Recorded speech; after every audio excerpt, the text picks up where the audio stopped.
আসসালামু আলাইকুম lovely people. একজন লোক পানি বহন করার জন্য দুইটা কলসি ব্যবহার করত। তো একটা কলসি ভালো, একটা কলসি ফাটা। তো লোকটি নদী থেকে পানি এনে তার বাড়ির বাগানে দিত। তো ভাঙ্গা কলসিটা সবসময় দুঃখ করত যে আমার তো অর্ধেকটা পানি পড়েই যায়। তাহলে এই কলসি কি করলো, তার দুঃখের কথাটা তার মালিককে বলল।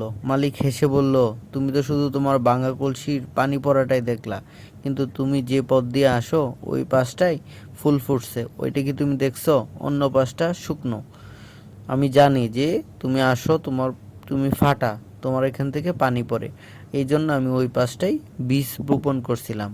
আর তোমার পানি পড়াতে গাছগুলো বড় হয়ে ফুল ফুটছে। এই সৌন্দর্য শুধু তোমার এই জন্য। এ আমাদের বোকামানি, আমাদের ব্যর্থতা, আমাদের অযোগ্যতা, কারো না কারো আশীর্বাদ। এই জন্য আমাদের একদিন সফলতা অবশ্যই আসবে।